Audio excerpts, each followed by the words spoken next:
Hi boys and girls, it's Miss Lisa, the art teacher. Welcome back to my table of art. I am so excited because my husband and I just subscribed to the Disney Plus channel. There's something coming on tonight that I'm dying to see. It's called Hamilton. I don't know if you've heard about it. It's a play on Broadway. Everybody's talking about it. It's the rage. And I haven't gotten to see it, so at least I could see it on the television tonight, now that I have Disney Plus. But anyway, enough about that. What I'm really excited about was that I watched a really good movie last night on the Disney Channel. Did you ever hear of the movie Finding Nemo? Yeah, I bet you did. Isn't that the best movie? Well, for those of you that don't know what it's about, Finding Nemo is about this little fish named Nemo that swims a little too close to the surface of the water and gets captured by a diver. So the whole movie is about his dad, Marlin, and this other fish, Dory. Remember Dory? They get together and they try to find Nemo. Nemo and Marlin, that's a father and son, they're clownfish. And you know, clownfish are orange. Well, this particular breed of clownfish are orange with white and black stripes. They're really beautiful. So anyway, throughout the movie, Marlin, the dad, and Dory, the other fish, they get into all kinds of trouble. They approach sharks, and they're with jellyfish, and they have all kinds of adventures, and Dory keeps getting him into all kinds of trouble. Meanwhile, Nemo, who's captured, that's the little baby clownfish, he's trying to escape because somehow he wound up in the fish tank of a dentist. But I'm not going to tell you the whole story. But what's interesting is Marlin, the dad, and Nemo, the baby son, they're clownfish. And these clownfish are really supersonic. I want to tell you about them because I know this is week 5 of your summer session at school. And this week is all about habitats. And Marlin and Nemo, being clownfish, the habitat that they live in is so interesting, I just have to share it with you. All right, so listen to this. In the sea habitat, because there's all kinds of habitats, I mean, you're going to be learning about this. We're going to talk about a sea habitat, which includes Marlin and Nemo, the two little clownfish. They live in this, what's called anemone. I think I'm pronouncing it right. It's like a plant life or organism that's on the bottom of the ocean, kind of part of the coral family, and has all these little like tentacles coming up from it. And what happens is, if any other fish go in there, these tentacles have stingers on them, and it stings any fish that try to intrude. However, Marlin and Nemo, being clownfish, they have like this special kind of mucus. You know what mucus is? That's that stuff you get when you have a cold. You know what I mean.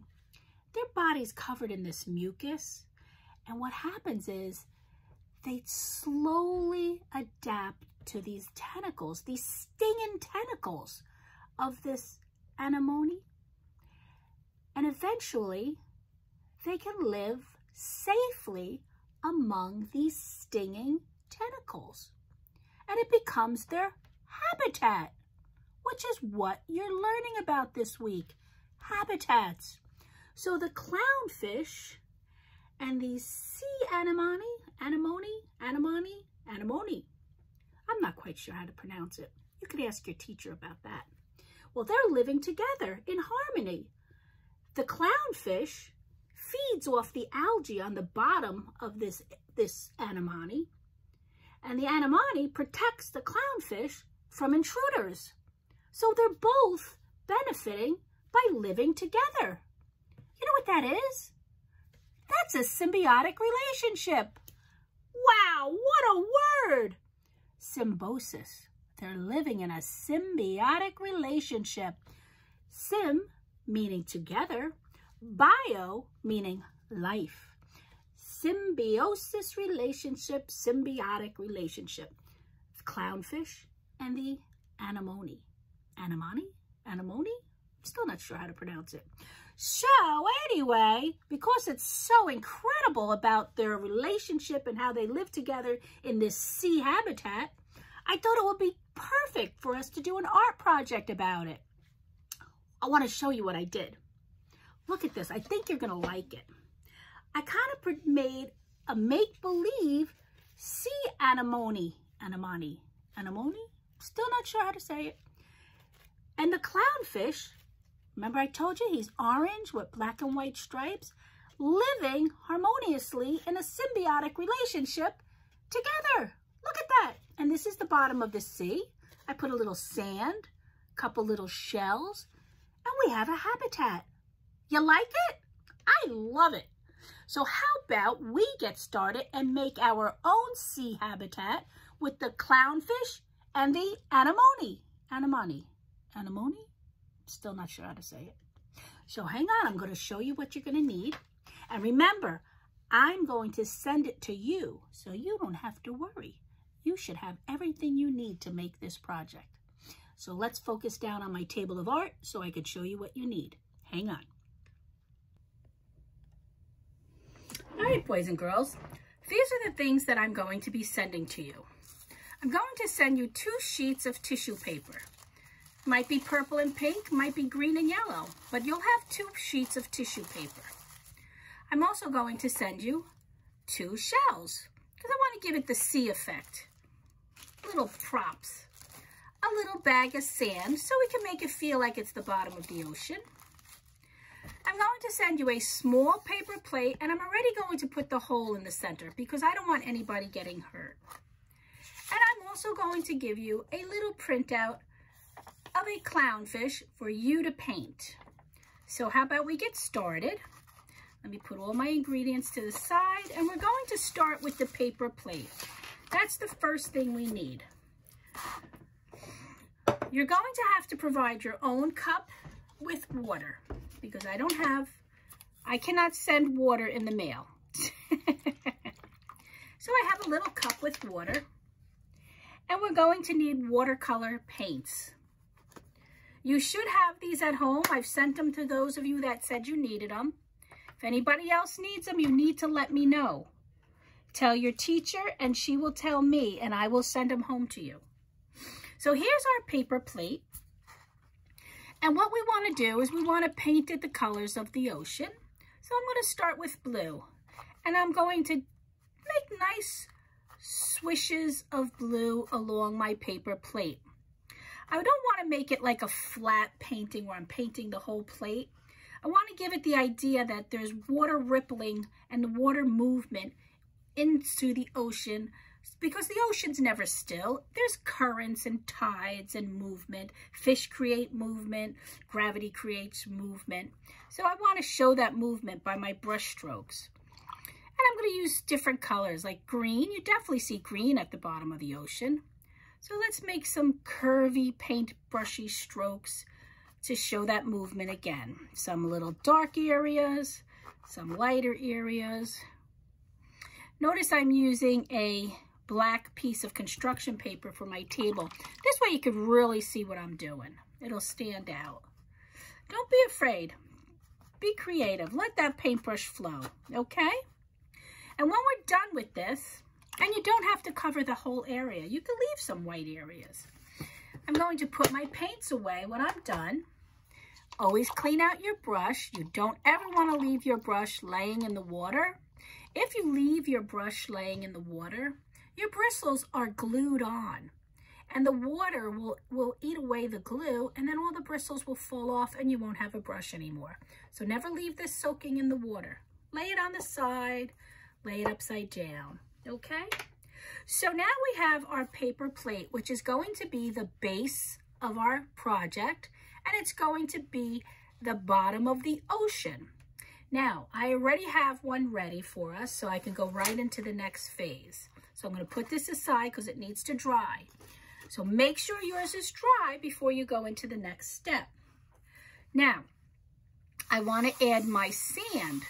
So you could do one of 2 things. You could use liquid glue or you could use a glue stick. I am going to use a glue stick only because it dries faster. So I can move right on to the next phase. And it doesn't have to be everywhere. You could just put it in areas wherever you like. This is a clear glue stick, so don't try to see what I'm doing. I'm sorry. My liquid glue is purple, but my glue stick is not. So let's just grab our little bag of sand and we'll pinch a little bit out and just pinch it over our plate. I have the paper on the bottom, so I can always just pick it up and throw the sand that falls off into the trash. I'm just pinching and dropping as if I'm cooking and I'm adding salt. We're cooking and we're adding sand, and it'll stick to all the spots where I have my glue stick. So let's shake it off. There you go, just a little bit so you get the feel that it's the ocean with the sand. So let me put my paper plate over there for now. I'm going to grab this and bring it to the trash. Whoopsie.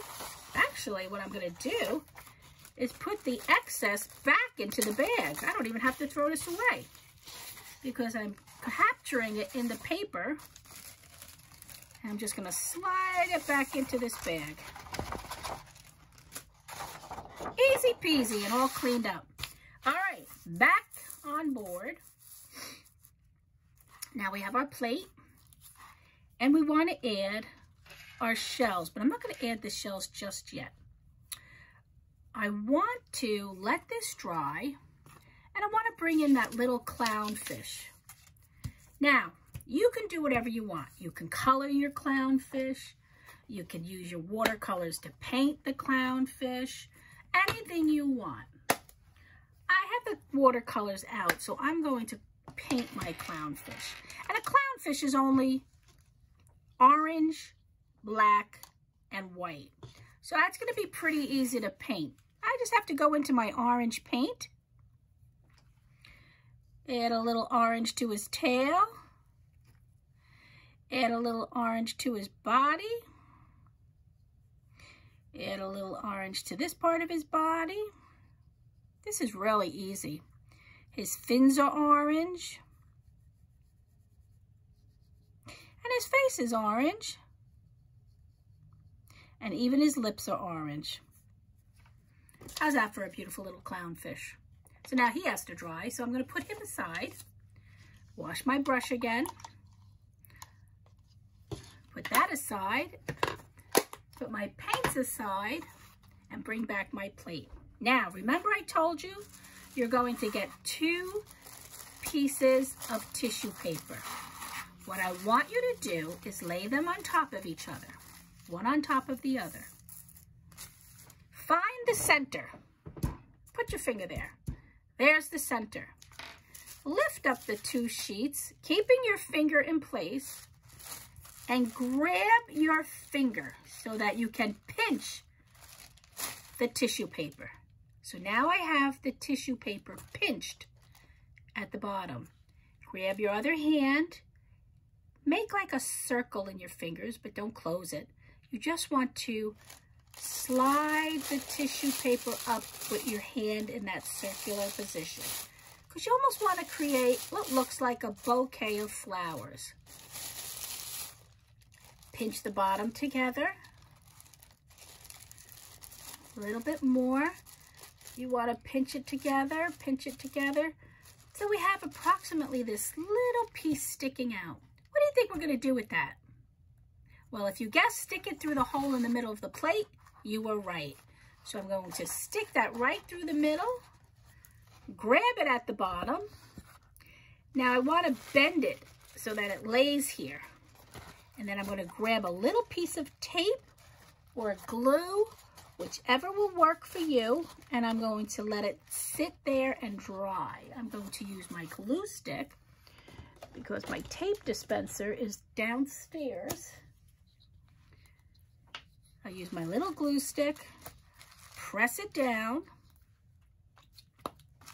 hold it for a little bit because you want it to dry, then puff this up from the other side when it's all stuck together and dry on the bottom.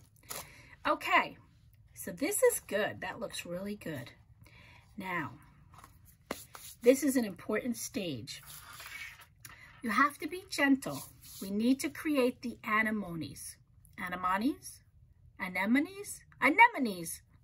Well, whatever it's called, we need to create it. So what I want you to do is very gently tear from the top down, very gently. Use both fingers to kind of guide. That's enough. You don't have to go too far. We're going to try to create those little tentacles by tearing the tissue paper. Go slow. Take your time. You don't want to rip it off. You don't want to rip it in half. Watch where you're going. Gently tear.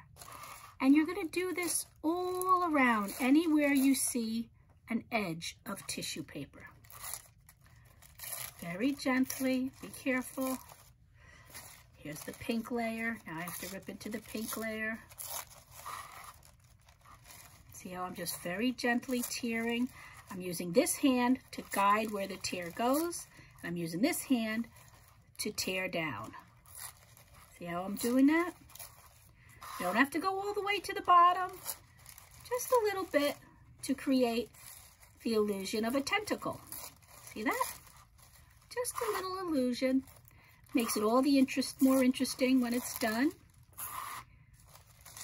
Be very careful when you're ripping down, down, down. Look, my paper's all going crazy. Turn your plate. Start at the top with the purple one, or whatever color you're going to get. If you have difficulty, have somebody help you. You don't have to do this alone. Remember, teamwork is the best work, I always say. Look how good these came out. They were easier than the other section. And you continue to do this until you don't have any more edges left that were not ripped or torn. Oops, see, this is really gentle. Look at this. Almost ripped it off, so I have to be very careful. And I'm just going to do a little tear at the top. Not even going to go all the way down. Let's do the pink. Whoops. See that? That was an accident. Shh, don't tell nobody. You don't tell, I won't tell. It's okay. We got to be very careful. All right. I think I have one section left that needs to have tears in it. This purple here and this pink here. And guess what? I think I'm ready for my little clownfish. This looks pretty good, right? The tentacles look like they're waving in the sea. Getting ready to protect the clownfish from any intruders. And what is this clownfish going to do? Let's cut him out. We need to cut this clownfish out. So I'm going to get my scissor. He's still a little wet, but that's okay. I want to get him ready for you. So I'm just going to carefully cut around my clownfish so I can glue him into his habitat, living a symbiotic relationship with his anemone. Anemone. I think I got it. By George, I think I've got it. Anemone. Anemone. Anemone? I don't know. Make sure you ask your teacher how to pronounce that word. Anemone. Anemone. Anemone. Okay, so here we have our clownfish, and we're going to glue him into his habitat. So I'm going to grab my glue stick. I'm going to glue the back of my clownfish so he can live in harmony in this anemone. Okay, watch this. Let's find a spot. How about right here amongst this one, and we'll grab this one. Okay. Oh, he's in there nice and safe. So what's going to happen now that he's living here? He's going to eat all the algae on the bottom of the anemone. It's sort of like cleaning the house. He's going to keep the house clean while the anemone protects him from intruders. Sort of like you're at home doing chores for your mother and your mother's protecting you. You're living in a symbiosis life, habitat, together, benefiting each other. What a beautiful thing. What do you think? pretty, oh wait, we got shells. We got to put our shells in there. So you could use either liquid glue or you could use your glue stick. But we just want to give it that authentic under the sea look. Look at this shell I'm going to give you. You're each going to get one of these. I like to keep them in the front because this is what we can see. Here we go. So I put 2 of them side by side. But you decide where you want to put yours. I'm putting mine there. I absolutely love it. I hope you do too. Hang on one sec, okay? Okay, boys and girls. That's it for today. I really hope you enjoyed this art project because I really thought it was great. I had fun making it. I had fun learning about it. You're going to learn a lot about habitats this week. Maybe a sea habitat because of me, other types of habitats, whatever habitats you learn about. Have fun doing it. Have fun making it. Have fun learning about it. Whee! And try to find out how to say it. Anemone. Anemone? Anemone? Anemone. I still don't know. Well, this is Miss Lisa, your art teacher, saying ciao for now from my table of art. And I'll see you next week. Not sure what we're doing yet, but I hope it's going to be something good. Ciao, ciao.